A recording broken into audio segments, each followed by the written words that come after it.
Oh, let me close my door. Hello! Welcome to the Unapologetic Geek live stream. Just At to get it all. out of the way, first, today we're going to finish up our talk on our favorite robots in movies. And then in 2 weeks, I'm probably going to go solo because I'm going to talk about the first season of The Twilight Zone, which I should have finished by then. So I'm just going to do that. I might have a little trivia and give something away. Ooh. But we'll see what happens. That's 2 weeks from now. And then after that, we'll come back with something. I have not decided what yet. I'm open to suggestions. Also, today, Damien will not be joining us. He's having some personal problems that, don't want to talk about on stream. Let's see. But he did send along his list. So we have all of his movies listed. And a lot of them are going to be the same that me and the rest of you guys have on your lists. But we'll get to them. If somebody mentions a movie that's on his list, we'll just say this is also on Damien's list. And then at the end, whatever we don't discuss from his lists, we'll just read out. Now let me say hi to people who are here. Michael DeCosimo showed up earlier to leave this comment. I do always appreciate your support, Michael. Vim Vanderstraten is here. Hi, Wim. Channel member and patron Indy Spoats is here, of course. And yeah, he loves trivia. Danny Staten is Good at here. it too. Yeah, he is. He's really, really good at it. He's the one to beat. Lethal. He's lethal. Scott is here, What? obviously. Got here? No, where? Oh, there you are. Okay, that's it so far, but I will try to pay attention to the chat. I can't guarantee it, but I'll try. And I'll say hi to whoever shows up. So anyway, let's just go ahead and get started with our lists. And I'm going to start with a gigantic one because everybody in the chat in part 2 was like, how can you not be talking about this already? And we'll just talk about Star Wars. We'll talk about the droids in Star Wars. You've got C-3PO, you've got R2-D2. We did talk about Huey, Dewey, and Louie from Silent Running, but they're kind of like the precursor to the droids. George Lucas admits this. This is not like a secret. But yeah, I like how in the Star Wars universe, they don't really deal with sentience. Like, that's not really an issue. They don't really talk about whether or not droids are alive. It's like they don't really even care. Like, this is kind of a brutal universe where there is like human slavery. So the fact that droids are kind of like a second class citizens and they're not allowed in certain bars and they're treated like slaves isn't really seen as a big deal in this universe. I don't know. I kind of appreciate that. It works with that kind of like down and dirty feeling that George Lucas was trying to get across with the original Star Wars. That like it was a really advanced technology, but at the same time it was very like worn and broken down, and you had all these like droid carcasses in the Jawa tank or whatever. Like I don't know. I thought it was a really interesting approach to robots that hadn't been done before that. Not really. And whenever George Lucas did anything that I would call original, I think it's worth mentioning. So. I couldn't agree with you more. I mean, generally, even with Robbie the robot in Forbidden Planet, where he's treated like a manservant. There's a certain amount of awe around him. Like, it's like, oh, wow, Right. A robot, a talking robot, a functioning robot, a robot that can make booze. Yeah. In Star Wars, there's a level of mundanity that Yeah, they that's a good word. Thank you. I just made it up. Thank you. When in doubt, make up a word. Yes, even though R2-D2 is one step away from Doctor Who in his abilities, they're just seen in this as a sort of servile position and completely and totally going unnoticed. Like they're just there, and he had. I'm sure he went out of his way to create that. I mean, it would have been hard even for the other cast members to not go, "Oh wow, look, a robot." You know what I'm saying? Right. No, and totally. And the fact that kind of low key, R2D2 and C3PO are the storytellers of the entire saga. Like they're there in every single iteration. Yeah. I don't know. I think that making them the primary source of the story, but at the same time, they're more like background characters. They're more like scenery than they are characters in a way. Yeah, I think that's a really difficult thing that he did there. So I agree with you on that. There's one thing I would like to read into the record, and it has nothing to do with them being robots. It's just I really thought it destroyed the canon. When we found out that Darth Vader invented C-3PO out of the freaking blue, I'm like, no. Yeah, no, that was no. weird. Yeah. There's a lot of that in the prequels. Yeah. Oh, You know, how come? When they're in the Cloud City at Bespin, and they walk in, why does Darth Vader go, "Oh, I know you"? Right. I built you. It made absolutely no sense, and it was not germane to the plot. It was almost like he just did it as I'm George Lucas, I can do whatever I want. So, He could have had him create any other like robot that ends up getting destroyed, right? And Yeah. maybe right. Like to me, at best, the robots are pets, like seen almost as pets, right? Yeah, that's actually good. Yeah, yeah. And at worst, seen like as like we do our toaster oven or our coffee machine, right? And like, oh, there we go. Oh, and hi, Sean. Sean Ennis is here. See, Hey, Sean. like great minds, right? But no, like, yeah, no, I like in one of the things, like, I'm earnestly curious if this approach was less of a willful, like, I think the mundaneness, I agree, like, with the Shakespeare of our time, Thrash Pondopons, right? Creating, like, was it Shakespeare created more words or whatever than any other like person He or whatever did invent a lot of words, yes. right? It's something like that, something crazy. And so the Shakespeare of our time, Thrash Pondopons, and in that the making that the earnest attempt to make it mundane was probably there. But I think the lack of seeing them as human is more of a reflection of the time than, because like when we talk about like people trying to, fight for recognition as, people, like that's, that was something that was going on in that time and everything. So robots being seen as people, to me, and maybe this is just more of a person that didn't grow up in that era, but but saw it historically, like doesn't seem that far fetched to say like, oh, well, of course they don't have personhood or we wouldn't see them as a person, right? So that's No, I disagree with you because like Isaac Asimov, who invented the word robotry, or robotics,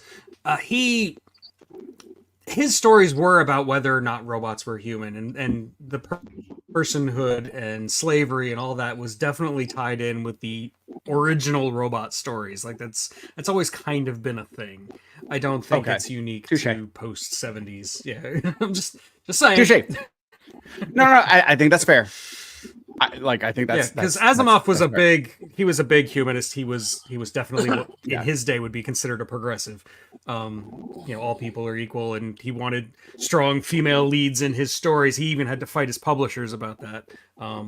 With Sarah Calvin in the robot stories, his publishers were like, "This is a great story about robots, but why does it have to have a female protagonist?" And he had to fight for it. So he was that kind of guy. Gotcha. Okay. And George Lucas, like with all of his flaws, it wouldn't surprise me like if he like had similar leanings and stuff like that. Probably, yeah. Yeah. But no, I think the whole mundanity of the robots, of the droids, I'm not even calling them robots, just calling them droids. That was definitely deliberate, and you can kind of see it in his earlier work, and you can kind of see that in THX, which we've talked about. We talked about the robot police officers in THX and how terrifying they were. but you could see that like worn down technology and everything is kind of mundane to the point where it's just background noise, really. Yeah, that was his obsession back then. Yeah. So anyway, anything else about Star Wars? Yeah, remember? Wasn't there like a Mandela effect where where one of the legs is silver? Yeah, that did happen. I don't remember all the details, but like, yeah, they did that so that they could sell new branded merchandise.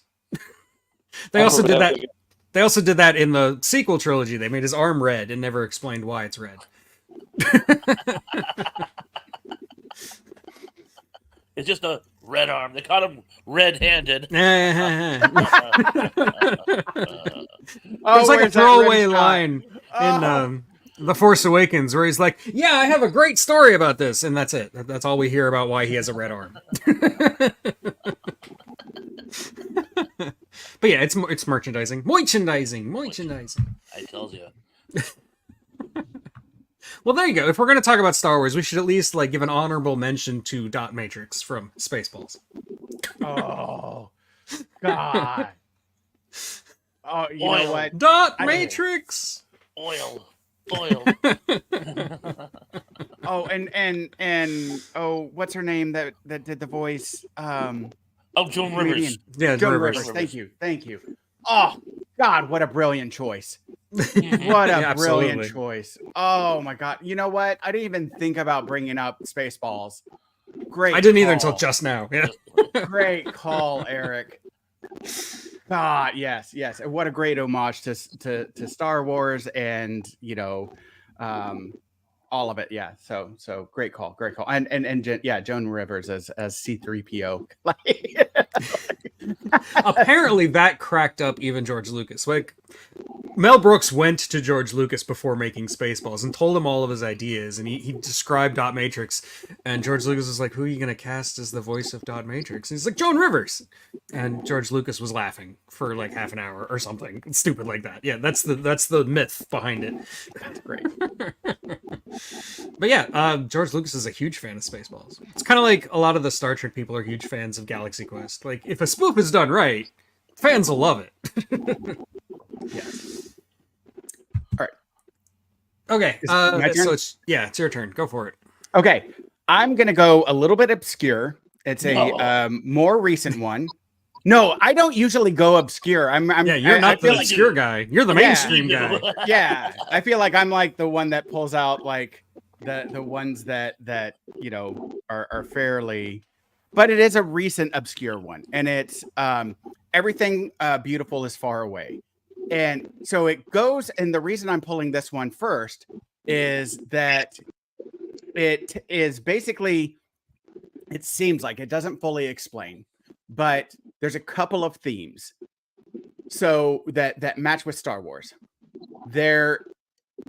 It seems like it's post-apocalyptic of sorts, that everybody is confined into these cities, and within these cities there are a few people that just get overwhelmed by like the fact that everyone's kind of cloistered together, that they're yeah, I know, right, Andy? That they like they're going west, young man. Like they're just like, I got to get out of here, right? But out of here is a terrible desert, right? And so much so that the main character, who builds a robot because he doesn't like socializing and doesn't like people, builds a robot as his companion, and the desert wears down all of the parts of the robot's body, that all that's left is a head. And trying to make sure that there's enough battery, for the head, that there's times where there's no battery, so he's alone for a time. And the narrator of the story is the robot herself, Susan. Of course it's Susan. I don't know why, but I feel like Susan is a name that you just want to go, Susan. And so I don't know. And so, but no, it's great. It's a quirky little movie. I love the score and the soundtrack and the music in it because it matches how quirky this is, and they are searching, like they end up searching for basically like this mythical, hey, there he is, this mythical Man, oasis, right? And like the talking about like how to survive, and that it really, as I'm thinking about this and I'm thinking about it from our modern times, it really does. And this takes place like centuries in the future. I think it's like, yeah, anyways, it takes place, well, it doesn't really say when, but I imagine it's in the future, but like from our lifestyle, like he, like the main character says, the only thing that he thinks about is survival, right? Which to me, initially, I'm like, oh, what a relief. Like, all I have to do is think about food. Well, that makes it easy for me because that's all I think about anyways. But like that's my primary drive anyways. But then like as you're looking at it, you're just like looking at all of the struggles that come with that, and that you like it becomes what we have becomes a luxury. The fact that we get to stress about these mundane things rather than like essential things, and how we can take it for granted, because you get a lot of people like nowadays, there's a growing group of people that want to just become survivalists and shun all of technology, right? Yeah, I know. Right. And they romanticize it without really thinking about like how difficult it is, right? And finding and finding a balance in there, and it's a quirky movie. It's a little bit slow, so if you're looking for action, if you're like, it's more of it's a to me, it's a good movie. It's a little bit slow. It's not phenomenal, like some of the other ones that I've brought up, but like it's a really nice movie. It's a really good movie, and it talks about like loneliness.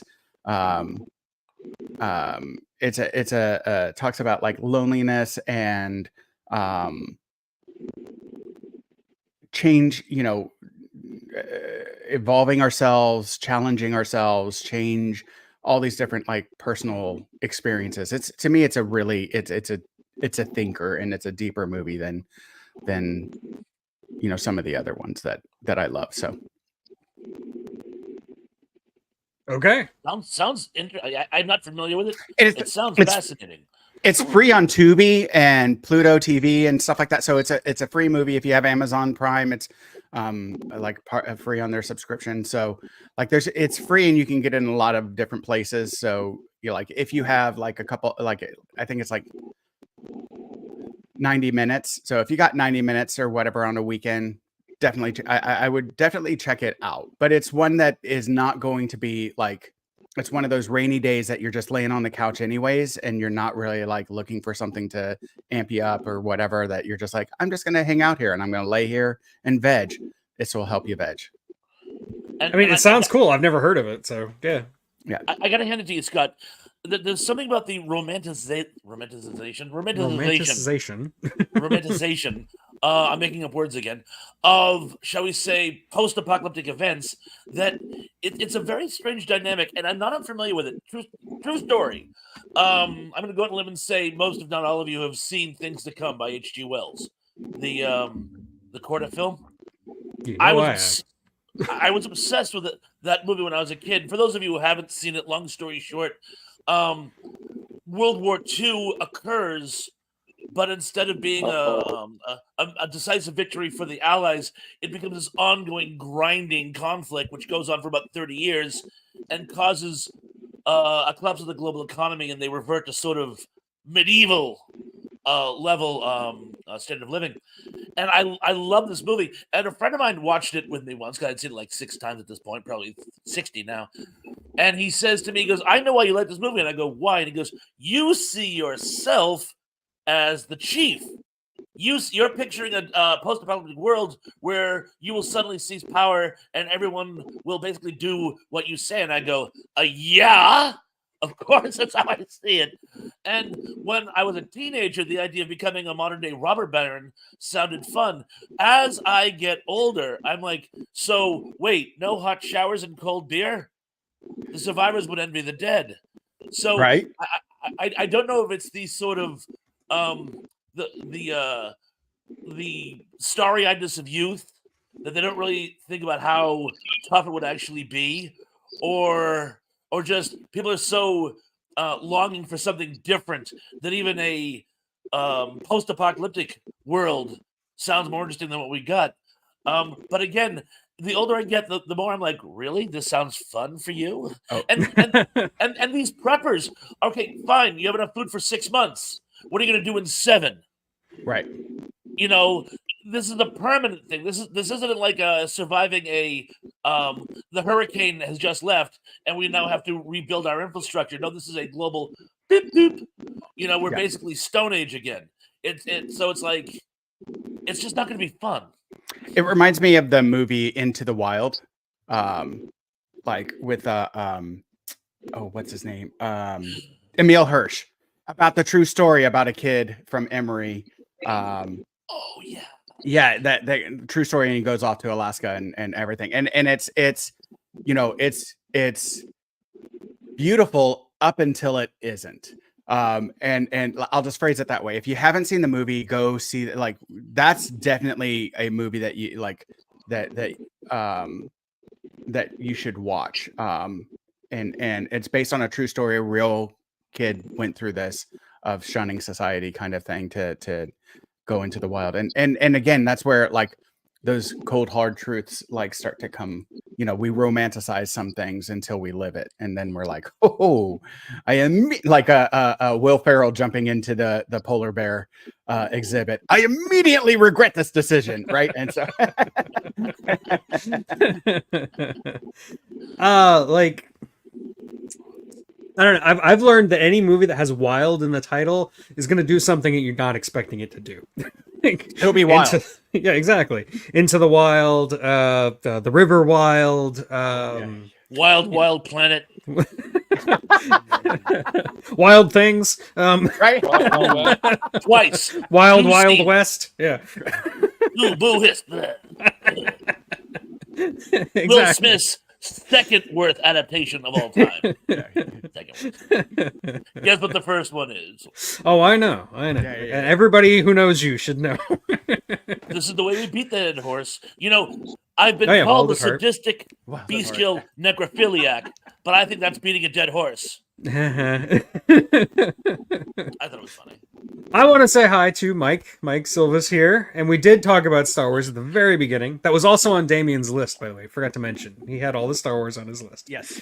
Let's see who else showed up. Let's see, Slasher Fred. He was here. Ty Slasher Fred. Black Samurai is here. I think that's everybody who's here. That's new. Okay. Black Samurai, what do you think about the Shogun reboot? Interesting I'm question. guessing you're watching it. I haven't gotten to it yet, but I definitely intend to. Don't worry. It's, I love it. I haven't seen Yeah. the original. I love this. So Hey, anyways. I loved the original when I was a kid. It's one of the things that got me into Japanese everything. But this has a much more authentic feel to it. I love it. Additionally, Okay. no Thrash, your turn. robots though. Thrasher's turn. Oh, I thought you said Lance's turn. I'm sorry. No. Okay, okay, I shall proceed. And speaking of a post-apocalyptic landscape, I'm going to pull name drop Wizards, the Ralph Bakshi Of course. classic. You know, the Good one. before and after of all post-apocalyptic cinema, in my opinion. And I'm going to go with Necron 99, who is quite possibly the coolest robot ever made, even though there's a certain amount of sorcery behind his creation. They call him a robot. He is a robot, and I think he's just amazing. He's basically a robot assassin, and he goes around in this sort of part blood red German military uniform, part Obi-Wan Kenobi cloak, and he has this really cool blaster gun, and he rides around on this creature that looks like a cross between a horse and a stork, and he's going on killing people. But through magic and torture, he redeems himself, and he ends up becoming a good guy. And he has surprisingly few lines, but they're always something like really like iconically disturbingly cryptic, like "Peace, feel no pain, bad, L's very bad," and it's weird. It's almost like Frankenstein the way he communicates, and he hit a Fire chord with bad. me. Yeah, he hit a chord with me when I was like, I guess I was about 9 or 10 when I saw it. It hit a chord with me, and it stays with me to this day. Cool. Love Yeah, even if Necro. you've never seen Wizards, you've probably seen a picture of Necron 99 because he's on the like cover art. He's the red dude with the gun sitting on the weird emu thing. Yeah, Loper, I think they're called Lopers. I think, yeah. but yeah. And Okay, very cool. Lance, I guess it's your turn. Okay, I'm going to TV show this time. I'm going to go to the Borg from Next Generation. Awesome. Yeah, cyborgs do count. We did discuss this. Yes. And I love the Borg. They're terrifying, especially in the beginning. Yeah. Resistance is futile. I like when Data was being hit on by the Queen Borg. Yep. Like that whole temptations of the flesh thing from First Contact is so good. Yeah. And when Picard became a Borg, I went, whoa. Locutus of Borg. Yes. I like the Borg as a metaphor, and when it comes to like hive mind aliens, I think the Borg is the best it's ever been. Like I don't think they've ever been done better. And I know that in some sci-fi circles that's sacrilege, but it's the Borg, man. And I in think they're fact, one of the they did scariest things that Star Trek has ever invented, for sure. They did a two-for in one episode. They did the Borg and Q in the same episode. Yep. That's how the Borg were introduced, was by Q, showing the Enterprise crew that there were things out there that they weren't prepared for, and then they prepared for it. Well stated. I like Q. He was good. He was just like Yeah, Delancey. yeah. John Delancey. I met John Delancey actually. Really? One of my Really? friends in high school chased him into a bathroom. It's a long story. Hey, Tony, I get you a- Mr. Delancey, Mr. Delancey. Hey, you're around. That image will haunt me.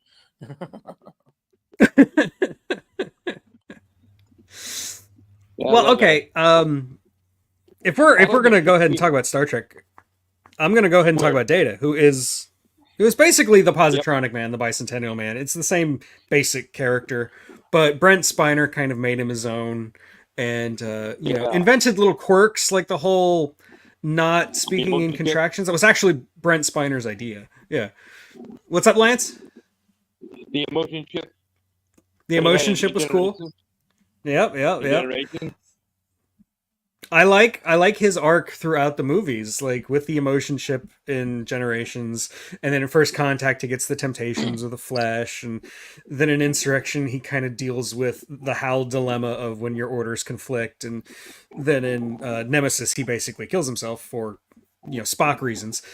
And then when Data said a bad word, Oh yeah, right.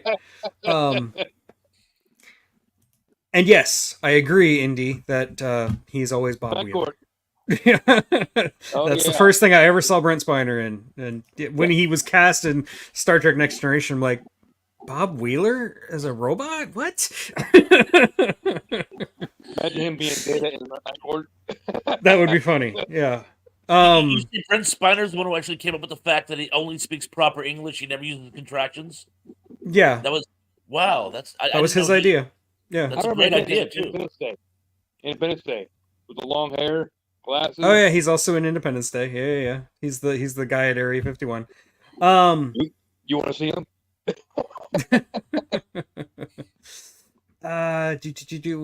So yeah, Data.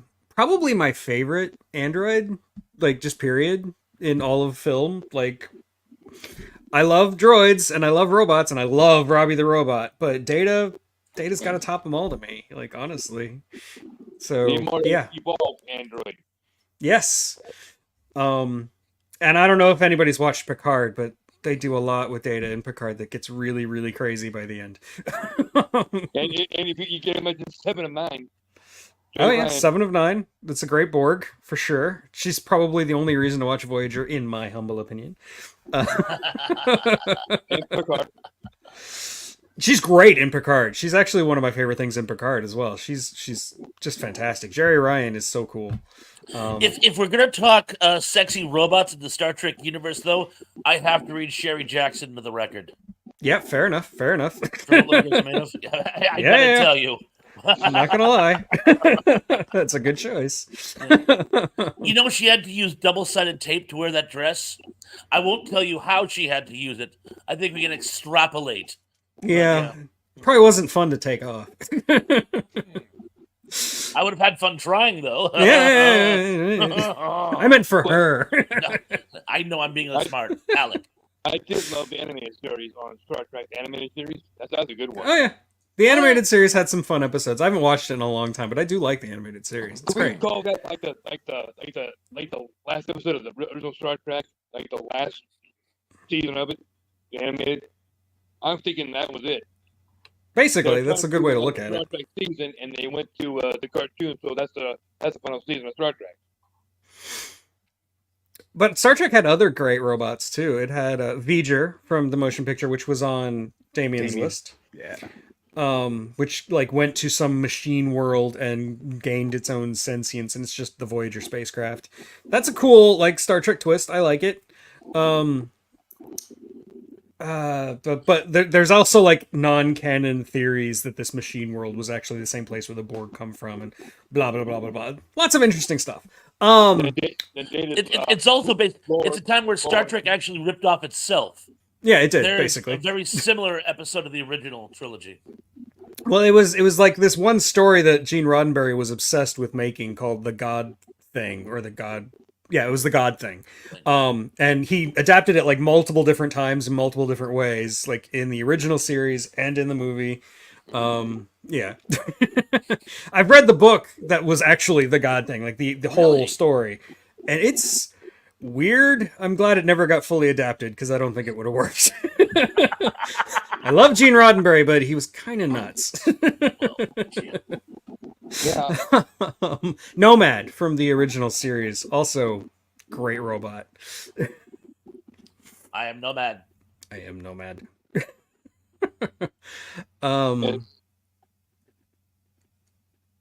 Yes, Lance. Is Scott still with us?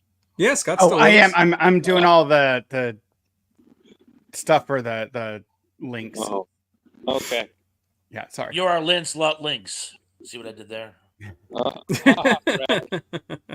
I caught that one. Okay, Scott. Well, now it is your turn. I mean, I could talk about Star Trek all day long, but we have to move on. Yes, and have. And Star Wars, so And I've done so. got both covered. All right. Sorry.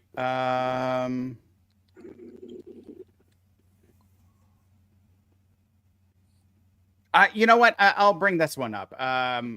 I watched it. I really enjoyed it, and it also links to supporters of our From Here to Paternity show.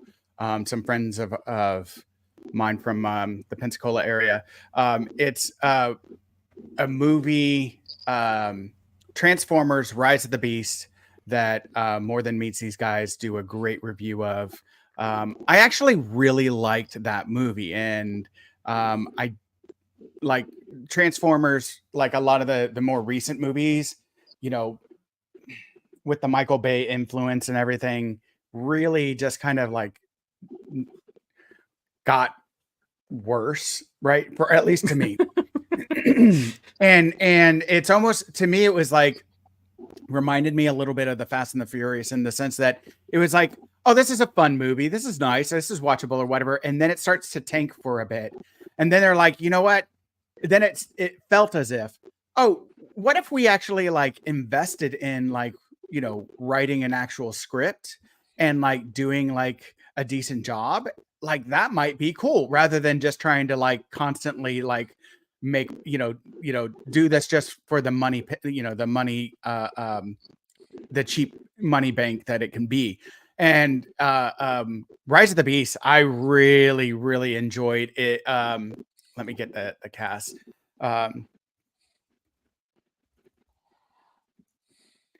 Um, oh yeah. So okay, I wasn't a big fan of Pete Davidson as Mirage. Like, I'm not a huge Pete Davidson fan, but Who is? Like, honestly. I'm sorry. lots of ladies are. Let me just say, But why? Just why? It's a guilty pleasure. It really is. It's a guilty pleasure. He has absolutely no filter, Yeah. and he speaks in stream of consciousness like I do.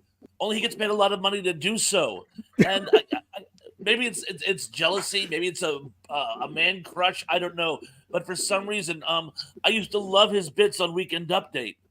And I just I must now I haven't seen, like I said, any of his movies. I literally only know him from SNL. Yeah, pretty much me too. Yeah. His commercials. But there's just something captivating about him, and I wish I could explain it, but I think he's great. My wife can't stand him. I used to have to like watch in another room or watch like on YouTube in replay the next day because she absolutely could not stand him and didn't see what all these women think is so attractive. But I just think there's tens of thousands of him in Florida. He is Florida man. Yeah, he is. He is. I think, you know what? I think that might be exactly why. I'm like, it kind of grates on my nerves. But I think the women like him because he's the injured puppy that they can rescue, right? Yeah. Right. And so I think, as well as other endowments that he has, allegedly. And so, but no, like there's a movie that he did that was kind of based on his life that I watched, and that was actually a good movie. That was like it needed some polishing up before it went out, like some like better script writing and finishing and better act 3 or whatever. But ultimately, I thought it was a really, really. I think Marissa Tomei plays his mom, and it's got Bill Burr in it and a number of different things. And his dad, died in 9/11. Like he's like, as opposed to some of the like one of the other people that claimed to be around 9/11 and wasn't actually, like he was actually like attached to 9/11. And so so like there's to me he's a dichotomy. Like he's the person who has struggled and he's kind of like made a name for himself and built himself up despite all of the disruption and tragedy that he's gone through. But anyways, he plays Mirage. I think he does a good, I think he does a good job for for Mirage. Anthony Ramos plays the Shia LaBeouf character of sorts in this movie. A different character, but that's his he's the when it comes to human protagonists of Transformers movies, he's probably my favorite. Like he's the most human character. He's not whatever the hell Mark Wahlberg and Shia LaBeouf were. yes, I agree. I think he did a really good job. And then you've got Ron Perlman as Optimus Primal. Like, pretty come awesome. on, Peter Cullen and Ron Perlman, like these two voices and these two actors and voice actors also, because Ron Perlman's a great voice actor. You got Peter Dinklage as Scourge, who does a really great job. Michelle Yeoh, like a number of really good like actors in it. Like to me, I really liked it. It was, like it played on my nostalgia and I enjoyed it. I like it. It's fine. I didn't love it. I thought Bumblebee was better, honestly. Rise of the Beast felt like 3 different movies kind of like shoved together. Like it felt like you wanted your Beast Wars movie, but they didn't really give you the Beast Wars movies. They're in it, but it's not really their story.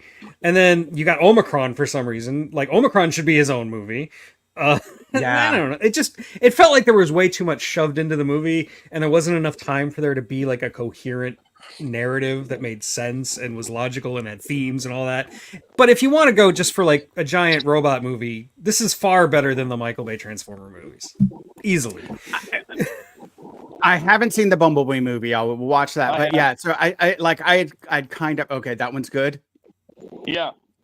Okay. Yeah, Bumblebee is my favorite Transformers movie. That one is actually really? I would call that actually a good movie. Which I is like weird. I like that girl, Hallie Stanfield, in that movie too. Yeah. Hawkeye, she's great. And John Cena. Oh yeah, John Cena's in that. I forgot.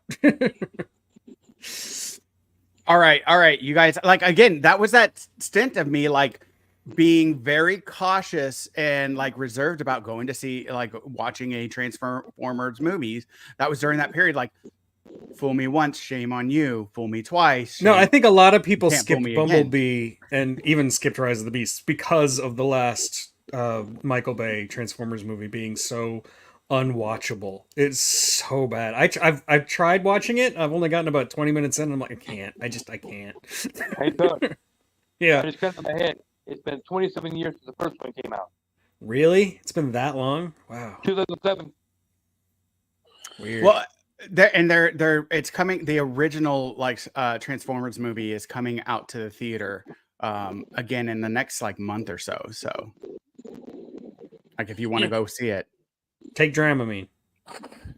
It's funny how many cases there are of that Tug, where a hiccup in a franchise will actually cause people to just abandon it altogether. Yeah, it'll hurt it in the future. Yeah. Mm-hmm. I remember Highlander 2, which I consider one of the worst sequels in recorded history. I remember watching it going, gee, the director had absolutely no understanding of the original, and then they go, it was the same director, and I go, was he on drugs? Did he have early onset dementia? He forgot his own storyline from the original. I'm like, what is going on here? And I get the third one. Was it The Name of the Rose? There was a third one in that original franchise, and a lot of people told me it was a better film. Dark Side of the Moon. Dark Side of the Moon. It was called. That's the Transformers. He's talking about Highlander. It's Jason Statham's girlfriend, Whitney Rose Huntington. No, I'm talking about the Highlander movies. Oh. Is the third one the one with I never saw it because no, I'm talking about Highlander, the third Highlander movie. I never saw the third one. I hated the second one so much I wouldn't. And a lot of people told me, they go, "You should see the third one. It's a better film." I'm like, no. Of all the Highlander sequels, the second one is definitely easily the worst. I think it's the one with Michael Ironside. Yeah, Michael Ironside. Yeah, I think you're right. He's in the second. Michael Ironside's in the second one.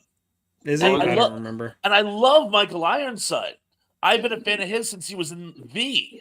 Yeah. Oh, but he's in some horrible movies. Yeah, he is in some horrible movies. But he's like I can't think. He's like Peter Cushing. Even when he's in a horrible movie, he still acts like he's up for an Oscar doing it. Michael Ironside always gives a tremendous performance, no matter how horrible the film is. Yeah, I don't understand why anybody would want to make a sequel to a movie that, like, one of the main threads of it and one of the lines that's repeated over and over and over again is there should be only one. Why would you make sequels to that? I am the last one. I get all of the power. Until Actually, right. Actually. And then by like 3 and 4, like second one brings in like their aliens or something. It's nonsense. That's the second one. And not only are they from planet Zeist, but yeah, it's so stupid. Even though Connor McLeod's name on the planet Zeist is Connor McLeod. It's so stupid. Why? Why would aliens have Scottish names in their canon? The Highlands of Alpha Centauri. Exactly. Well, it would make sense because the people of the Highlands are a little bit off. So saying that they're all from like they're actually an alien species makes sense to me. And then there was another sequel that completely ignored the second one and just like introduced time travel. Like it's So bizarre. So wait, is Why the not second one the sequels? one where they have like a dome, and because the air's so toxic? I think And- so. Yeah. Oh, Like my the, God. the ozone second layer. one, when the second Yeah. one was made, the ozone layer was like the big hot button. We have many other hot buttons at this time. So yeah, they invent a device that actually creates like a second level of ozone, but it creates global warming. Yeah. So Yeah, they were that ahead was of a the curve with major that plot one, point. Yeah. Hey, That's hey right. Brad, Yes. Highlander 3 had Mario Van Peebles in it. Mario Van Peebles. Yeah, that he was like the time traveling Highlander from the past. Ken. Yeah. It's like Ken. Yeah. I love Mario Van Peebles, but I never saw it. It's But thank you. dumb, but it's better than Highlander 2. He was also in the weakest of the Jaws movies. The one where the shark actually follows the plane. Oh, yeah. He's playing like a really, really heavily stereotyped Jamaican like ship captain or something. Yeah. Yes, yeah. Yeah. And Michael Right Caine there. falls into the water Yep. and comes out and his shirt is dry. And Yep. See it, Lance. That movie. When he's asked about it, Michael Caine says, "I've never watched it, but I really like the house it gave me."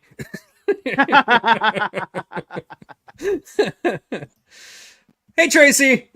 Crazy. Tracy. Lovely to see ya.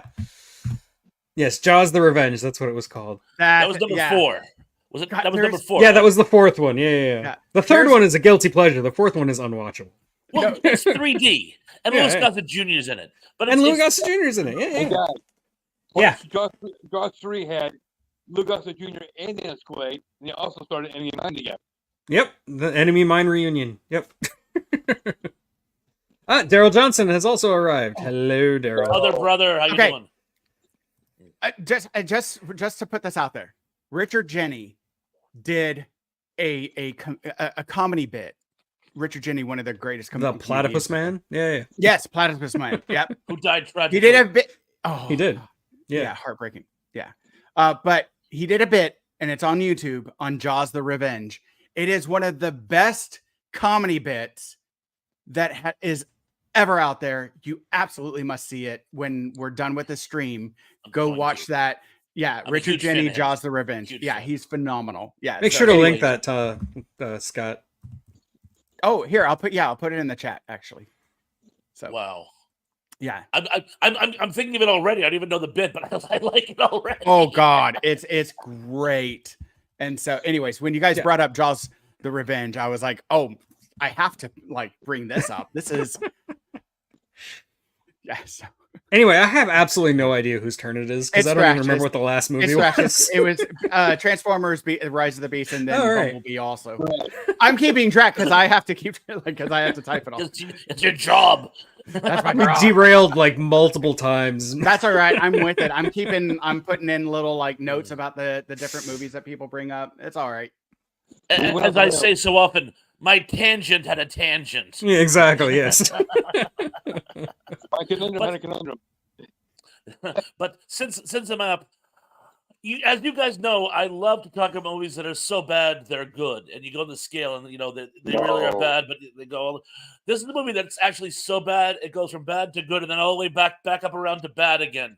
It's one of the worst films ever made, and literally, not figuratively, destroyed Andy Kaufman's career. I may have already given film career at least.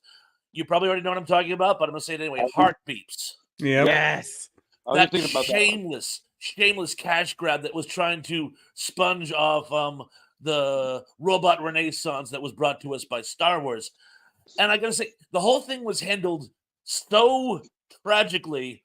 There was no chemistry between Bernadette Peters and Andy Kaufman.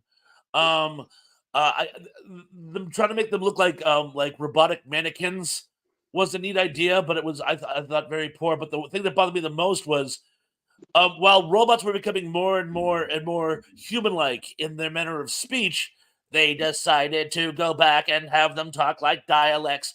And I'm like, but it wasn't even effective. It was actually irritating. But the reason I bring this tragic film up was not because of them, but there was a cool robot in it, and that was the police unit. That really with like the claws and the flashing light and evildoers picture it, beware. It was like a superhero, and it actually spoke in proper English. Evildoers beware, and it had like a battering ram and would just blow through, and it sort of pursued them the whole time. And I remember when I watched this as a kid, I was probably 12, 13, I don't know. I used to think it was black and white because I watched it on that television my grandmother got me that was black and white. I found out years later, all these things I thought were black and white were actually in color. But I remember being far more interested in the bad guy robot than the good guy. So I want to read the I guess it was just called Police Unit in Heartbeeps. Cool. That is all. I barely remember it, but I do remember it. Yeah, it really was a terrible. I believe at one It's a point horrible movie. it was. yeah, top 10 worst films of all time. No, And you won. I love. I can't remember who does the voice, but I loved how bad the comedian robot was. Like, and it was like so schlocky but it's like one of those like old school 1960s comedians, like, you know, almost like a Penny bad Youngman. version of Rodney Dangerfield, right? Like, it was like it. But I agree with you. It's so bad, it's great. And so, Hey, Scott, you talking about Randy Quaid? Because he's in there. no, there's a here we go. Let me. Yeah, he was actually an old Borscht Belt comedian from like the early 60s. And I would know it if I heard it, but I can't think of it. The only like anecdote I know about Heartbeeps is that Sigourney Weaver credits her agent for telling her not to pursue it as like the reason her career was actually launched. Wow, that was different. Wow! Don't be in this movie; it'll kill your career. Wow! Yeah. Wow! I remember that. But yeah, I'm still racking my brains trying to think who would have Is done the it? voice Was of- it Randy Quaid? I don't know, man. No. Randy Quaid is in He the was in it. junkyard. Yeah. He The guy- plays one of the underground junk bot builders. I guess. you Oh, could that's say. right. Yeah. No, Hey, yeah. Brad. I can't. How Yes. about Christopher Guest? Christopher Guest, he was in it. Yeah. Yeah. Yes, I don't remember him in it though, but I believe he was. It's I been haven't a seen- long time. I was gonna say last time I saw the movie, I think I put on an in-store play in the video store as a joke, and that would have been 25 He's years like ago. Calvin. Hey, Brad, he's playing Calvin. Something Calvin Calvin. Kaplan. Yes. Oh yeah, Ernie Kaplan. No, Calvin. Don't Calvin. ask me, man. No Calvin idea. Kaplan. I get the cast right here. No, it's a movie about robots with a character named Calvin. That can't be a coincidence. Standard. Maybe I wouldn't know it if I heard it. Anyway, Lance. It's Harry a- Diamond. Harry Diamond was the voice of the Harry comedian. Diamond. Barry Okay. Diamond. Barry Diamond. No I idea. had to look it up. I'm like, it's not someone super famous, but Okay, I I'm going would've done obscure that. again. I'm going to be Scott. I'm going to go obscure. The Eliminators. The Eliminators. Never even heard of it. Pirate, the girl, the ninja guy, and the cyborg. Oh, I think I've seen a Brandon Tenold video about this movie. Well, Denise Crosby. was Denise in it. Crosby. Oh, Yeah. Andrew Pride's in it. A weird 80s movie. Yeah. And that weird looking cyborg guy with the on the It's track. kind of like RoboCop, only he's got like tank treads for feet. Yeah. Yeah. That's fun. Yeah, and I remember all I remember is watching a Brandon Tenold video about it. I've never actually seen the movie myself, but there's like a scene where he's like trying to go upstairs in tank treads. It's so stupid. I saw Tom Baker live years ago, like about 40 years ago. I was like still in high school, and he actually told it as a joke. He's like, "Doctor, the dialects are getting us. What you do?" And he goes, "I've got it. Let's go upstairs." Basically, yes. Can't look upstairs. Yeah, that was a weird movie. And Ooh. I liked it though. It was cheesy, but it was fun. Indy says it was Jack Carter. Jack Carter of Mars. That's John Carter. I work with what I got. Is it Jack London or John London? Oh, you're right, Andy. I'm sorry. You're right. It is Jack Carter. You're right. Catskill. That's right. He played Catskill. And the cat's in the skill and the silver spoon. I don't know. That's right. I'm very tired. I guess that means it's my turn now. Yeah. So let's see. I got a lot of choices. We're running out of time. Yeah, you don't know how right you are. I'm gonna go ahead and pick a Will Smith movie because I know how much Thrash loves it when I do that. iRobot. I want to talk about Sonny from iRobot. Alan Tudyk is so good in this role, and like the whole look of Sonny and the character of Sonny is so, in my opinion, pitch perfect. I really like this movie as an homage to Isaac Asimov. I'm not real big on the climax. I think it gets a little goofy, but like as a movie, I really like it, and I really, really like Sonny. I think he's the best thing about the movie by far. You really feel for this robot character, and in true like Asimov fashion, I think he's the most interesting character in the entire cast, and he's the non-human, obviously. I just want to bring that up because he's one I always think of when I think of really cool robots from movies. Good cast, though. We had a good cast in there, by the way. It did, absolutely. James Cromwell is excellent. Yes, James Cromwell, even though he's only in like 2 scenes. But I think he steals those scenes. Yeah, he really does. And Will Smith, I actually think it's Will Smith's, in my opinion, one of his best performances. I mean, I thought he was a very believable character as a sort of the bitter cop, and I love the premise, similar to Blade. Blah, blah, blah, blah, blah, blah, I come to suck your blood. Like Blade Runner and others is in a society that would utilize robots, there would be a subgroup that would be bothered by this. Of course, and yeah. Will Smith is sort of an anti-robot person, and we find out why over the course of the movie. And that is a very powerful scene. That's an amazing scene. Very painful, but very powerful. No, I love the idea of casting Will Smith, like a black person, as the robo-racist of the movie. You know, I think that was like very clever social commentary by the director Alex Proyas, who used to be a great director and now just directs garbage. I don't know what happened to him. Hollywood. It's the ends in everything. Hollywood. He made The Crow. He made like Dark City. He made this, and then he made Knowing and Gods of Egypt. And well, what happened? What happened to this man? Yeah, and I like the point where he was driving and all these robots were coming at him. He said, "Oh hell no!" Yeah, it's a fun movie. Like I do enjoy it, and I do watch it occasionally. Yeah, my wife is a big iRobot or a big Will Smith fan. Thrash. It's a free country for the moment. But yeah, even Earth. she won't watch After Earth. After Earth is just oh god. I would go to an After Earth marathon before I saw I Am Legend again.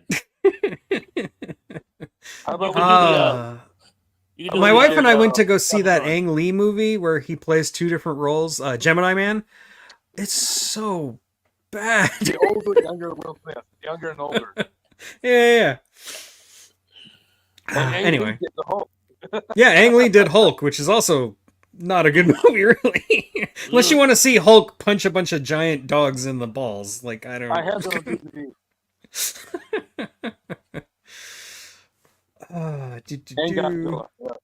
What was the Ang Lee movie? I'm racking my brains now. In case you're wondering, I'm like looking up to space. Ang Lee did a movie though that I'm absolutely in love with, and I can't think of it now, and it's going to drive me nuts. Is it Crouching Tiger, Hidden Dragon? Let's go with that. Yeah. I do love that one. I think there's another one, another Hong Kong one that he did, but I do love Crouching Tiger, Hidden Dragon. I do. I also have an unpopular opinion that I really like Life of Pi. A lot of other people don't, but I think it's a great movie. It's a fantastic book. It's an amazing book. It's a good movie. He also, he got an Academy Award, I think, for Brokeback Mountain. Sorry, I became a 13-year-old boy again. I don't. But no, I love Sonny. I think Sonny is great. He is my favorite thing about the movie. And yeah, it's Alan Tudyk sells it. He's so good as a voice actor. Oh, he's insane. He also plays like the bad guy in Wreck-It Ralph. The like evil. Never saw Wreck-It Ralph. Oh, I've seen it about 573 times because my son, when he was like 5, it was his favorite movie.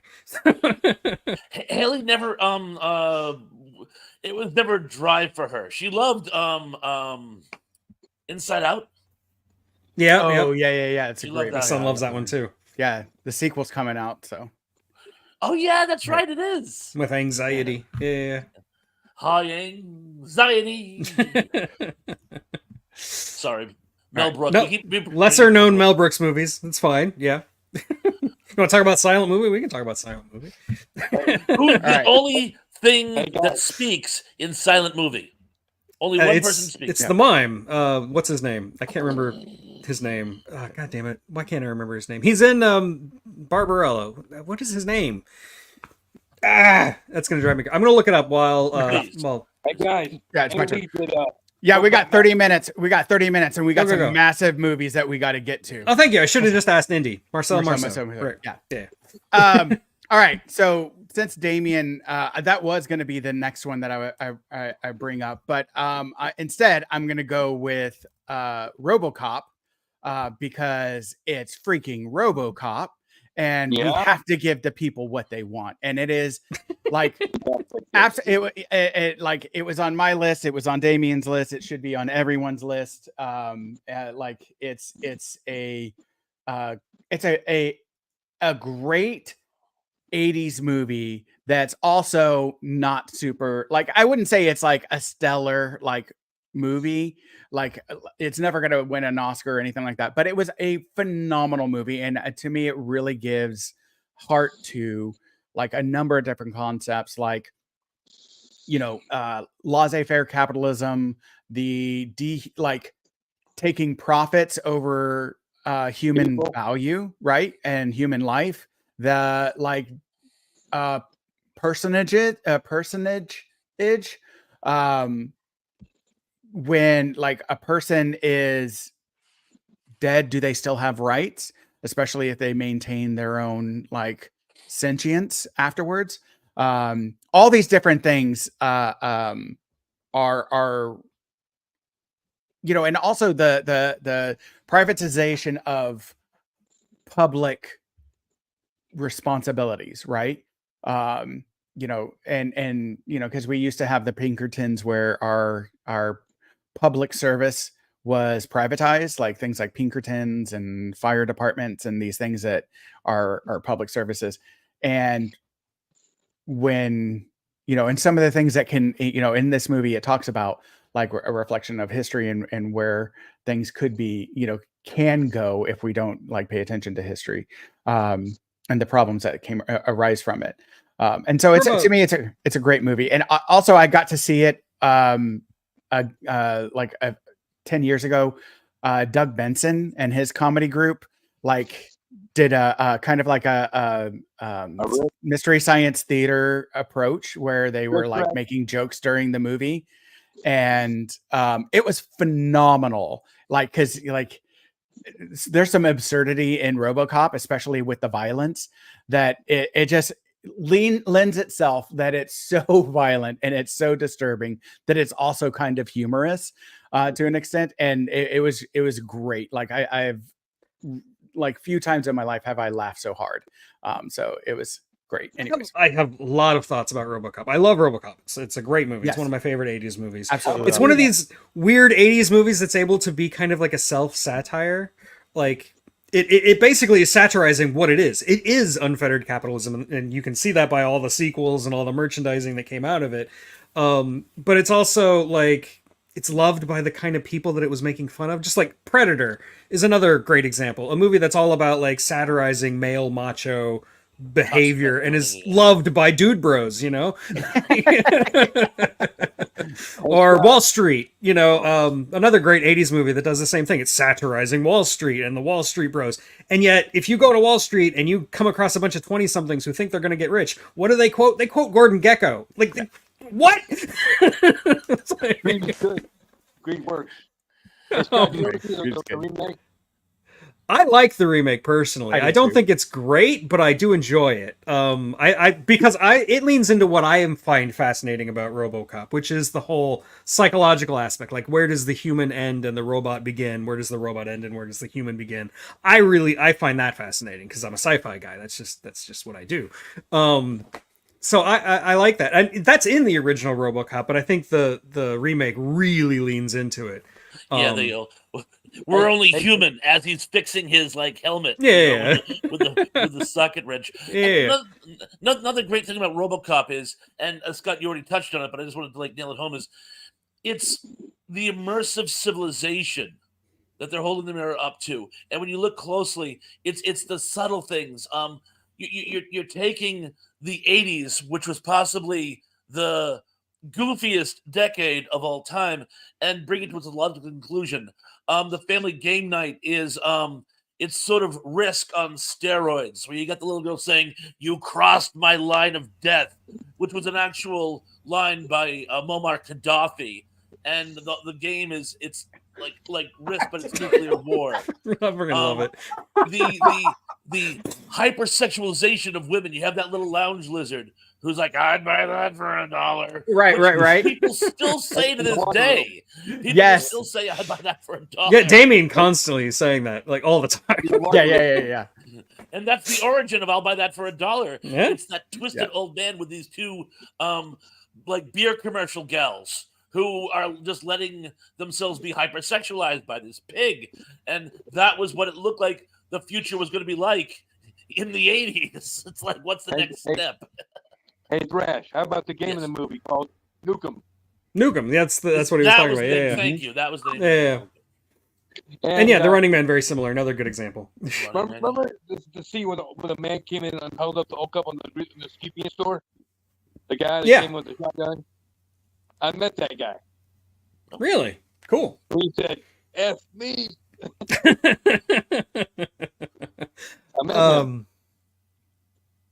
I feel like there was something else I was going to say about RoboCop. Just Paul Verhoeven, like another director who kind of lost his way later in his career. But, in the 80s, he was on fire. Yeah, Showgirls. And The Hollow Man, which, I have that one. I like Troopers, by the way. I'm not talking about Starship Troopers. I also want to bring up the cast. Like, you've got Peter Weller, Nancy. Peter Allen. Weller as a robot man is beautiful casting. God. Kurtwood Smith as the gang leader. The role that Michael Ironside actually turned down and wished he hadn't went to Kurtwood Smith. They did the recall later on. Yeah, Paul Crane, Robert John, Ray Wise. Like, there's a really great cast. Like Stephen Root. I didn't even realize that Stephen Root, or I can't remember. I didn't realize that. Oh yeah, Tom Noonan was it? Tom Noonan. And now I totally remember where he was. Okay, yeah, but yeah, like there's these. When you go through the list, you're like, oh yeah. Like, it's a great cast. Oh yeah, and don't get back Ed 209. Yep. Okay, so Thrash, your turn.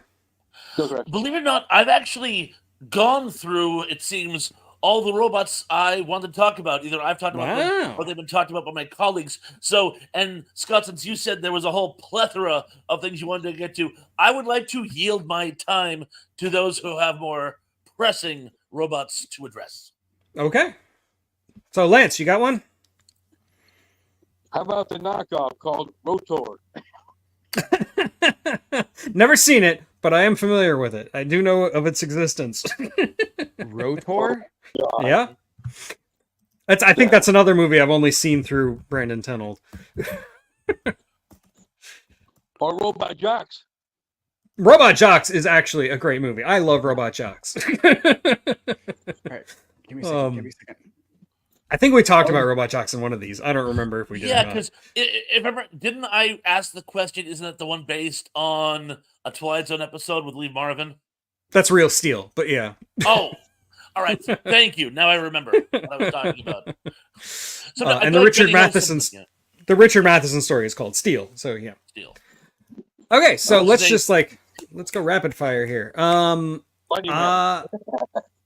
Well, Short Circuit was mentioned in the chat, and like Yeah. Scott, I'm going to kind of skip it. I'm going to talk about Chappie, which is kind of the same idea, but done in the Neil Blomkamp style. And your mileage will vary whether or not you can tolerate this movie, because there's a lot of Das Antwort, and there's a lot of very eccentric characters, but I really enjoy it. I think it is kind of goofy and kind of grating, but I think that's why I like it, which is weird. And yeah, some of the science fiction elements of it, like switching people's consciousnesses into robots using PS5s, is ridiculous, but I love it. And I think Chappie as a character is a really fun robot character. He's a lot like Johnny Five in that he's kind of innocent and he just wants more information and doesn't realize the situation he's in until he's in it, and he's capable of great violence, but he doesn't want to be violent because, he's innocent. So yeah, I like Chappie. I think it is a good spiritual successor to Short Circuit. Even though I know Short Circuit has a sequel, I consider Chappie more of a sequel. I got one. No, I love Chappie. And, I think that was a great movie. There was a little bit to me it goes Bye, into Tracy. this. Bye, Tracy. It Bye, goes Tracy. into this concept of influence of humanity, because you look at the different influences that he has in his life and how that affects the course that he goes, right? And Yeah. the direction that he goes. And to me, that even more so, sometimes we can look down at other people as they're just making these choices without looking at the environment that they are growing up in and what have you. And this does a beautiful job of helping us to see one another as more human than just, and understanding one another, right? No, absolutely. Rather than villainizing each other. And I there's a few points where it drops the ball a little bit, but I think overall, I love that. It's on my list. I love that movie. I know that there's some people that aren't super big fans of it, but I really liked it. I also like how weird Antwort is. Antwort, right? Not Dawson. Yeah, Antwort. Yeah. Or is it? No, it may be DOS. I don't maybe remember. it's D. I'm I pretty don't sure know. it's D. Yeah. Antwort. Like how weird they are, because if you Yeah. ever watch any of their videos, and their music They're videos, nuts. Yeah. they're absolutely nuts. They're great, but they're absolutely their videos are nuts. Yeah. And I'm like, to oh my people who goodness. think Chappie is really grating and crazy, they're actually a little toned down in that movie. Yes. Yeah. But it's also it's to me it's very South African. I really it's very much it seems very much authentic to the culture and My everything. District 9. My District 9. Yeah. Yeah, District 9 Yeah, is actually yeah. my favorite Neil Blomkamp movie. I don't think he's topped that yet. Yeah. But I do like Chappie. I don't like I do Elysium. I think Elysium's terrible, but I I got one. like Chappie. Want me to jump in? Okay. Sure, go No, ahead. wait. I've got one. Oh, okay. Go, go, go, Scott's go, turn. So so I'm gonna go with I gotta go here. Wall-E. Well, yeah, okay. It's kind of the same thing. Very similar to. He looks a lot like Johnny Five. So. Yeah, Yeah. I gotta go with Wall-E. It's a great movie. Yeah. It's a great reflection on our It doesn't Like- solve its problem. no The movie, as a movie, Yeah. it doesn't actually solve its problem. No. That bugs me. but to me that's very human. Oh, right? yeah, absolutely. Yeah. If you look at our culture, we talk about hey, we're gonna fix this and we're gonna do something, and we do something and we never actually fix the issue. And so we just talk around it and continue, in just a different way. Maybe we make a slight adjustment, but we never actually have an honest reflection on ourselves as a society. Right. And so Well, that's Copy off my depressing. paper game. Hey, Steven Sundstrom is here. Hey, All right. Steven, long time. So Sorry, yeah, I was I distracted. love Wally. I think it's and No, it's a great and- movie. Don't get me wrong. I love it too. And it's another one of those movies I've seen a million times because my son loved it. Yeah. Pretty much any Pixar movie I've seen a million times. I'm gonna put two, like Wally and Big Hero 6. Like they're Fair enough. Yeah, they're very similar. they're similar. Like and and again, the better living through like sometimes in medicine we say better living through chemistry, like satirically, because we know it doesn't Toxic actually fix Avenger. anything. Yeah, exactly. It's a really Is it a like Toxic Avenger? oh yeah, exactly, right. But like no, like it's better living through technology, and that can really actually be sometimes more detrimental than beneficial, right? Well, one of the things I love about these movies, most robot movies actually, is that robots are used as a way to remind humans to be humans. You know, like Yeah. in Wally, who was raised on basically just old TV and not surrounded by anybody else, like has to go to the ship to remind the people how to actually behave like human beings and to stop their stagnation. I love stuff like that. I think that that's a really clever way of using robots in fiction. And it comes up all the time. Like Blade Runner is a perfect example, which we've talked about in a previous episode. Yeah, things like Several. that. Yeah. Yeah. Earlier in this episode, Blade Runner's like our go-to. Oh, yeah. Hey, Good. how about Alita? Alita the Battle Oh. Angel. Yeah, that was on Oh. Scott's or Damien's list. And mine too. No, it's on mine too. Yeah, that's one of And them. the cast is good. Christopher Waltz, Deborah Connelly, Mahershala Ali. I didn't know Mahershala Ali was. I've never actually seen it. I've seen part of it on an airplane on like my next door my seatmate good. was watching it, so I kind of like saw part of it. Yeah, it was good. I loved it. Oh, it's so good. I hear they're doing a part 2 also. Yeah, Yes. they're working on a part 2. Yeah. But considering how long it took them to make the first one, I wouldn't hold my breath. Robert Rodriguez did that movie. Yeah, Yes, he did. James Cameron was trying to make it himself for like 25 years or something. Yeah, Avatar is mine. Avatar 3, 4, 5, 10. Hello. Yeah, now he's just gonna be doing Avatar movies until the end of time. Yeah, I don't know why. Well, because he gets away from stealing with those. Yeah. Oh, Speaking of robot movies, if you look really closely in the last ending credits of Terminator, it says with acknowledgement to the works of Harlan Ellison. Yep, Which- that's there. And Cameron still swears on a stack of Bibles he did not steal from Harlan Ellison. And I'm like, I can name the things you stole from Harlan Ellison. Like, Yes, you stole. I often rag on artists who steal the ideas from other artists, but like usually if it's like George Lucas and they're like completely upfront with it, like, yes, this is basically just Flash Gordon with some other ideas thrown in. Hidden I'm fine with Fortress. it. Just admit it. It's fine. That's great. Well, how about when they did Armageddon and Deep Impact? Remember that little? Oh, thing? well, that was Oh, yeah. yeah, I know a lot about that, but that's like a whole separate Yeah. topic. But no, We'll do that one next time. Disaster movies. Okay, we can do disaster movies for sure. Yeah, Yeah. there you go. There Yeah, you go. that'd be great. Idea. No, but like I really like, because you look at science and it's like, hey, you're like Einstein's statement, I stand upon the shoulders of giants, right? Yeah, this Like- is true of everything. Yeah. Right. Like art, all of like if you're not going to art school and learning the techniques, the brush techniques of like Van Gogh and all of the different great ones, right? And then incorporating that into your art, you are stagnating yourself, right? So simply acknowledge, like, this was a brilliant idea that I am taking to another level, right? Just like every other form of art does, right?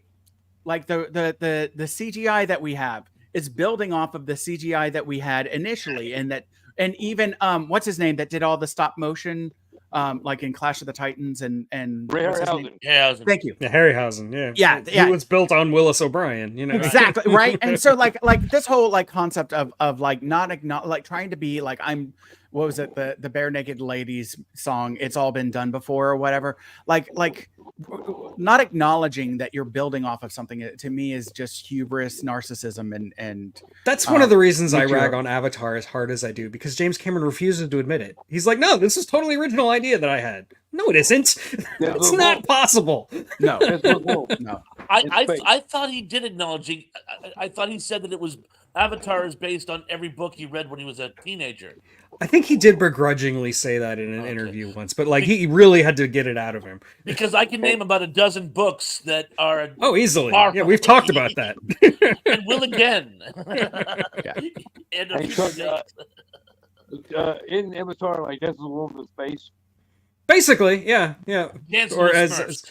yeah, that's what South Park called it, Dances with Smurfs. Yeah. Yeah. Nice. I've never even seen the second Avatar movie. One of my longtime friends, patron and channel member, John, he loves the Avatar movies. I mean no disrespect, but I have absolutely no interest in the Avatar That sequels. first one in 3D, that was awesome. Wow. It was a very cool experience in 3D. Just the visuals of it was amazing. I'll Those give look him like that. the fucking fan and went, ooh. But I don't know why he's making 5 sequels to it. I think James Cameron's lost his edge a little bit. Yeah. Anyway, does that mean it's my turn? What was the last one? yes, No, I no. sure. Yeah. Alita. Leader. Okay. Okay, I have to talk about it because I got a poster for it. Let's talk about Hal from 2001. He's not really a robot so much as Or a just an computer. artificial intelligence, but come on. I'm a He fan. is Can't the do most. this, Dave. Again, it's one of that trope where like the synthetic character is more of a character than the human characters. And this was a very deliberate choice by Stanley Kubrick to make Hal the most interesting, most compelling, most dynamic character in the entire movie, whereas Dave Bowman is just kind of like a plank of wood. Secondary character. Yeah. I mean, 2001, obviously one of my favorite movies of all time. I have often named it as my favorite science fiction film. That changes depending on, the phases of the moon. But Hal is fantastic. He's enigmatic. He is interesting. Everything he does is interesting. Like, even just like I've mentioned before in my videos, the chess game, if you like study his moves, he's cheating. And like, he's just cheating to test Frank Poole, to see what Frank Poole will do and if he'll even notice, and if Frank Poole is worthy of this monumental mission that he's on, and that's why he decides to kill Frank, is because he fails that test. Things like that. I think that's really, really cool, and I love Hal, and I love the voice. Douglas Rain, incredible, one of the best synthetic voices in all of cinema, hands down. And yet Hal has become like in the zeitgeist. What are you doing, Dave? Is just like that's a common thing people say. I'm afraid, Open the I'm pod afraid bay I can't- doors. I can't do that, Dave. I can't do that now. I'm afraid I can't do that, Dave. Yeah. And Daisy, it's like Bender from Futurama singing Daisy. I love that. Oh, there's a I can't think of the commercial, but there is a new commercial that even plays on this, like something like, "What are you eating, Sarah?" or something like that, or Right. or what are you forgetting, Sarah? And she's like, "Oh, my protein drink. Why are you so like, or whatever?" And it's totally playing on the Hal, like again, how Hal has become just integral into our like you said, zeitgeist, our daily lives, our colloquialisms, all those different things. Right? Help a brother out here. Is the reason that as Hal's getting shut down, he sings Daisy? Is it because I had heard somewhere that was actually the first sound recording ever made? Was Yes. possibly Edison himself singing it? That is that true? accurate. That is Okay, true. good. Yes. I didn't realize that. But like in the actual novelization by Arthur C. Clarke, which it's kind of like half a novelization, half an original work that the movie's based on. They were like based on each other. There was a lot of inbreeding there. Arthur C. Clarke explains that Chandra knew that, and that's why the first thing Chandra did when he was inventing Hal was to sing teach it how to sing Daisy. Yeah, so that's pretty cool. I love the opening Very scene. I love the opening. Yeah. I love the opening scene with the apes. Oh yeah, like Yeah. Moongazer or whatever his name is. Yeah. That's awesome, and it's done in a really weird way, like special effects wise. Like the whole front projection thing shouldn't work, but Stanley Kubrick is a master. He can make it work. Yeah, he It's did. great. Yeah. I freaking love I that love movie. it. I could talk about that movie all day. I love that scene where he's walking around the ship. Remember, he's walking Oh around. yeah. That was amazing, and I still don't completely understand how they pulled it off. And someone told me this. I've never done it myself, but someone told me that they asked Suri the plot of 2001, and Suri said an alien intelligence and an artificial intelligence try to do something beautiful, and humans get in the way. Yeah, that's good. I like it. I like that. You wouldn't hurt me, would you, Suri? I'm afraid I can't do that, Thrash. Yeah, and I even like I even think 2010 is a great movie in a completely different way. It's definitely more entertaining than 2001.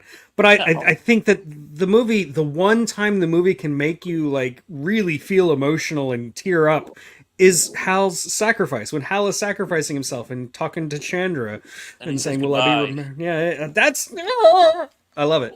Well, we finally understand what happened to Hal. Yeah, Hal exactly. is We get not a the monster. story. Right. Hal's a tragic character who Totally. did what he was supposed to, and it drove him insane.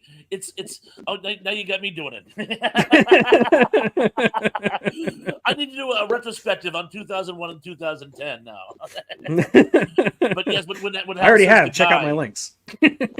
I think I've watched it, and I think we've had this conversation now that I think of it. Yeah. But regardless, but yeah, when Hal sacrifices himself and says goodbye, that's genuine emotion there. Absolutely. Yeah. It's great. It is. Not sure why they cast Bob Balaban as an Indian man, but whatever. Okay. You can say that Is two it- times. Is it okay? It's my turn now. Okay. Yeah. All right. I'm gonna bring up. It's on Damien's list. Also, I'm gonna bring up Megan. Oh yes. That seen it. Oh. it's It's an evil doll movie, right? yes, and like I love the concept of that they bring up about the bonding, right? And that and to me it really speaks to something I talk about all the time, is how our current we have a work-life imbalance and we need to have a life-work imbalance. And we don't need to have work-life balance. I hate that concept. We need to have a life-work imbalance towards life, and work only being a simple aspect of our existence as a means to experience life. And so a supplement to our life. Because of these kind of concepts, they are creating a toy that basically replaces parents in a way without that being their intent. But it's my jest is it's a bunch of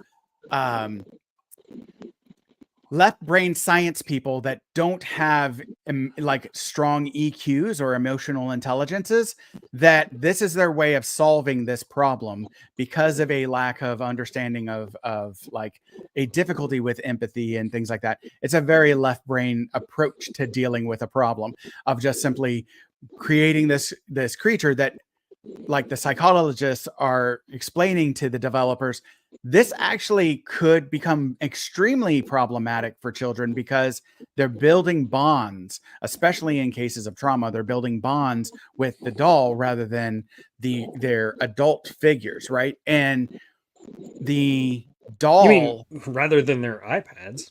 right. No, exactly, right. But it again, like, we were talking about like TV before smartphones came out, and now we're talking about smartphones, and we're talking about like their tablets and all these things that we shove in front of kids because parents are overwhelmed with life, right? And all of the excess stuff, and why we want to go out into the wild to get rid of it all, right? And to disconnect and stuff like that. Why we have this urge without the awareness, right?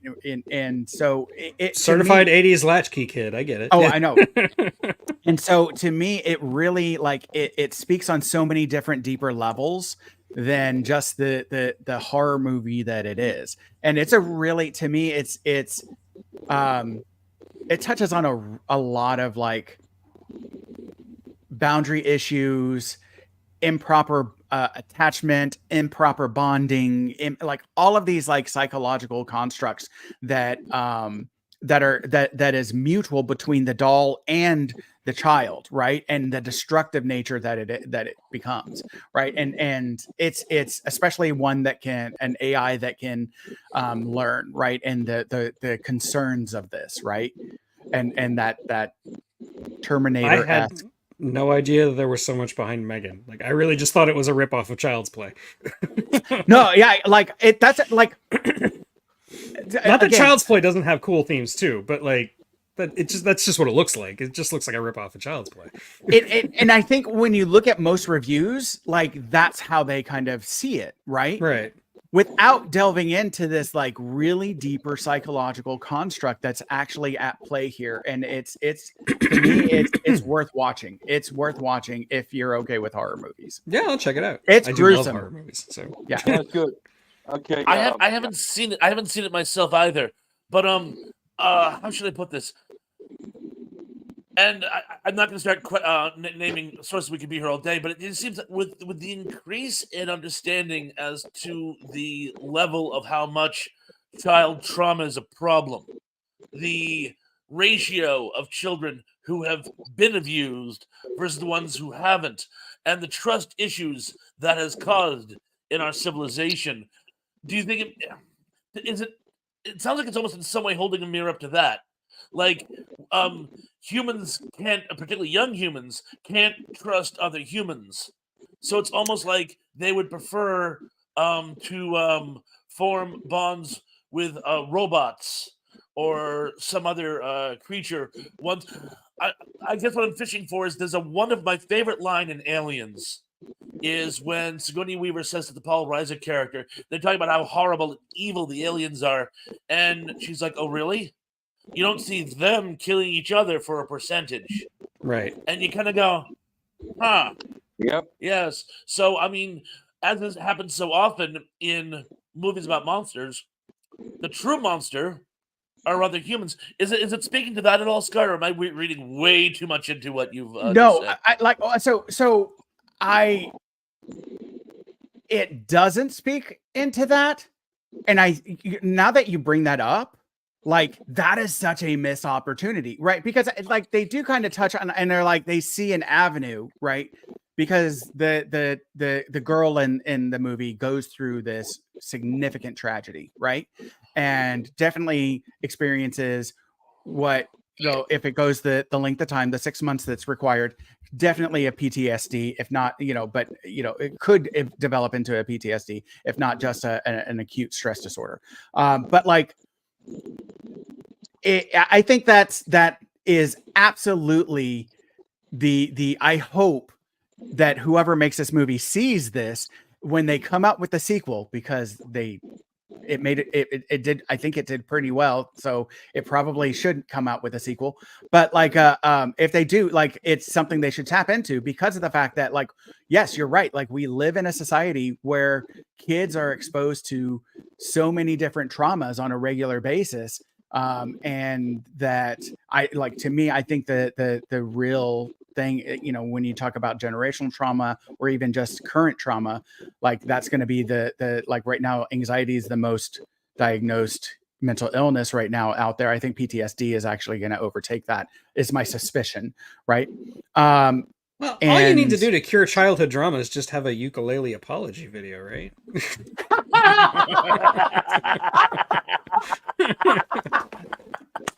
It cures childhood trauma. Why do we even have mental health specialists when all you need is a ukulele? Hey, I got one. Go for it, Anyway, Lance. Yeah, go Lance. New Orleans. Ready Player One. Is there a Oh. robot in that? Yeah, the Iron Giant's in that movie. Oh, I It guess was the Iron the, Giant's in there. Avatar. Yeah. Sure. Okay. I mean, I like Well, the movie. you're I do. uploading yourself. You're uploading your consciousness into AI. AI. Okay. And Sure. Yeah. It had a bunch of references in there. A bunch of them. King Oh yeah, I mean, Kong, it's basically Godzilla, remember the '80s, the movie. Yeah. Yes. DeLorean's in there. So we got Chucky from Child's Play. He's in there. It's That a is- movie. The I 80s. love it. The 80s was such a wacky decade. I miss it. I do Oh, too. yeah. Me too. It could be nostalgia. You know, there was a time we didn't need nostalgia. Those were the days. I've been I saving love that one. nostalgia. Actually, I use it several times. So. Yeah, I'm pretty sure I've heard it before. Yeah, and will again. And I'll claim it's the first time I said it too. I gaslight well- myself. Now that we're past the hour and a half mark, I'm just gonna read the rest of my list real quick. Okay. Let's see, what haven't we talked about? We didn't talk about AI. I actually like AI. I know a lot of people don't. Yeah, that was the I next like one. it. Yeah, I like it. Yeah. Yeah, Haley Joel Osment is a robot kid. That's amazing. Demon Seed, which I've done a video on. Yeah, yeah, I'm not gonna say anything else about it. Isn't the What'd you guy say, from Airwolf Lance? in that movie? Isn't the guy from Airwolf in that movie? Demon Seed? I couldn't tell you. I don't remember. I don't. Who know? I don't even remember. I don't remember Airwolf is the problem. I know I watched it when I was a kid, but I don't remember it. Alex Cord. Yeah, I think so. Maybe, I don't know. It doesn't matter. The rest of my lists. I've only got like one more, and it's Mechagodzilla and Mechanicon, the Toho robots, of course. I have to mention them. Just like I have to mention 2001, I have to mention Godzilla. Mechagodzilla and what? Mechanicon. That's Mekani Kong. Mechanicon. From King Kong That's awesome. Escapes. Doctor Fantastic. Who. Okay. Yes, he's built by Doctor Who. Yeah. Who. No relation. I love that movie. It's so terrible. I love it so much. It's just delicious though. I love it. I love it. Fritz Weaver. Okay, He my was turn. the guy from Demon Seed, right? Fritz Weaver. Yeah. And yeah, of course, Julie Christie. Robert She's Vaughn's in there. Who's in there? Robert Vaughn. From Okay. Uncle. Robert Vaughn. Robert Vaughn. Yeah. All right. Anyway, All right. that's it. So- That's my whole list. So So for my list, Another let me- one. so for my list, so Robots the animated movie, I really like that one. But there's also Robots from 2023 with oh shoot, I had it some of the other ones and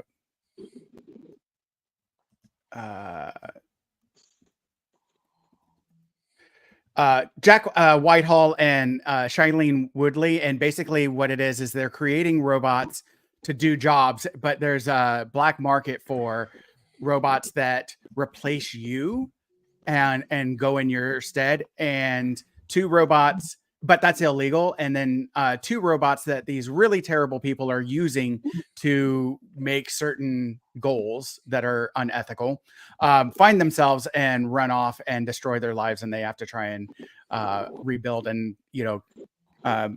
develop themselves as actual people. I don't have Apple TV. Has anyone seen Finch with Tom Not yet. Hanks? The Tom Hanks one. Okay. It's been on my list for ever since it came out. I still haven't gotten around to it. It looks good. I don't have Apple TV. I've never watched it, but it's one that I've always wanted to watch. I was hoping somebody would bring that up. Okay, this is not a paid advertisement, but Apple TV is my favorite streaming service. I think they've got some of the best stuff on it, like Foundation, Severance. It is so good. There's so much on Yeah. Apple TV. And then H.G. Wells' The Shape of Things to Come. To go with my Pixar stuff, there's Wrong Gone Wrong, which I would say is probably the third best of the three. Okay. It's okay, it's good, but Pacific Rim, I don't think we talked about that one. And then I'm gonna put Inframan and Cyborg on there because of your friend. Inframan. How did I not mention Inframan? Yeah. Yeah, And Tristan it's got would be your review. ashamed of me Yeah, for not yeah, mentioning. Yeah. And so, like you answer, like you did a review. Yeah, of it, Tristan's and in so- that video. Yeah. So, anyway, so I'm putting that on the list, but I'm mentioning it just so it's on the list or whatever. And so, all right, Okay, so go. do you have a Lance. list, Lance? You want to? And then we'll do Damien's. I don't really have a list. I just. This was just off the top of your head. Yeah, that's what I figured. Yeah, go ahead. Okay, so this was Damien's list, and there's a few on here that I'm ashamed I didn't bring up. He starts with The Matrix, which Matrix has some good ones. Does that include the animated canon as well? I would think so, yeah, because there's some really cool stuff in the Animatrix. Yeah. Really cool stuff in the animated. Yeah. I think the Animatrix might be my favorite Matrix movie. I can see that. Interstellar has some cool robots that are like the weird things. They're TARS in case. I don't remember what they were called. Yeah. Surrogates, which I haven't seen since it came out, which was a weird movie. Such a good movie. Yeah. Such a good movie. Oblivion, which were there robots in Oblivion? I don't really remember. I remember that they were clones. Yeah. Morgan Freeman. Moon, which Moon is a fantastic movie. If you've never seen Moon, you absolutely should watch Moon. The robot in Moon is great, even though he's voiced by Kevin Spacey, and we don't like Kevin Spacey. Let's see. He also mentions Transcendence with Johnny Depp, which like what you like. I don't like that movie.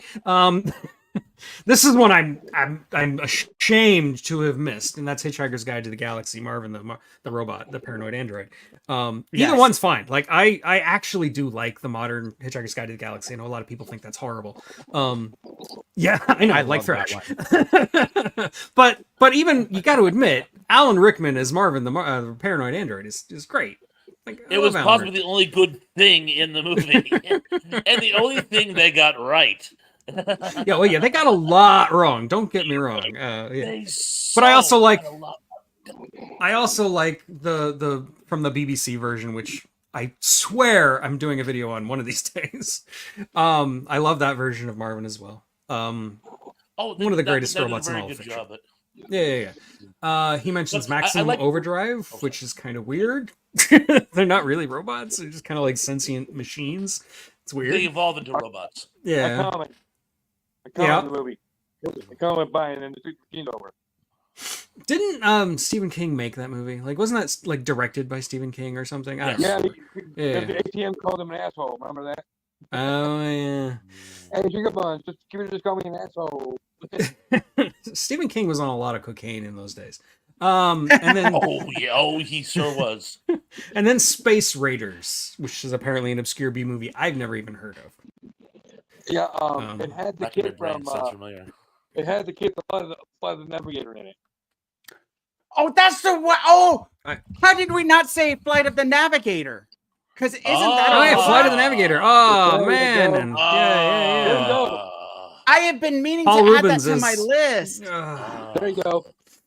You what? Got you guys. There's something. It's been mentioned. You got it at the wire. Oh, there we go. Flight of that. Like, what a great and Tuck did a great review on it. My girls loved that review.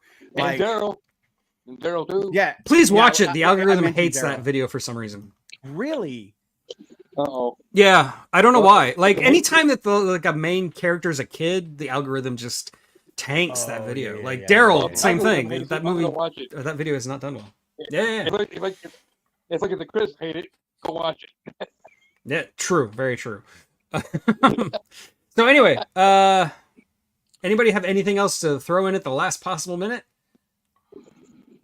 It's we're doing old 80s classic films. The Kung Fu using robots in Ice Pirates. I thought they were great. Nice, good one. Wire Under. There you go. Oh, that's one of the best movies ever. I forgot absolutely. that it had the robots. It's right up there with Citizen Kane, man. Yeah. And Ron Perlman's in that movie too. He is. It's actually Ron Perlman's first feature film. Yeah. And who's the guy that plays the big beefy dude? John Petruszak, Lilo Thank Zeno. you. Sloth from the Goonies. Yep, Ooh. same guy. San Francisco 49er. Yeah. John Petruszak. Yep. Yeah. Anyway. Let's see. Black Samurai mentioned Star Crash. Oh, Great. yeah. We gave Hasselhoff. He's in Yep, that yep, yep.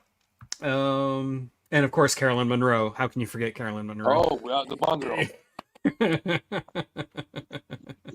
Oh, boy, yeah.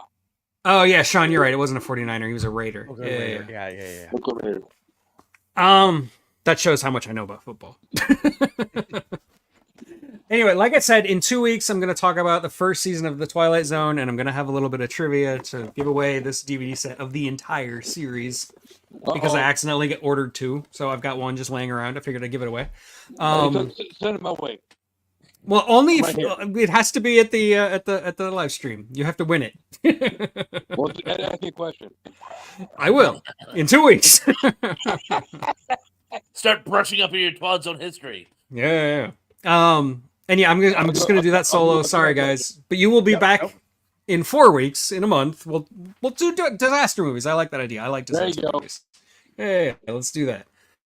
So yeah, I guess we'll see you then. And until then, never be ashamed of what you love, as long as you're not hurting anybody. Bye, guys. Oh, and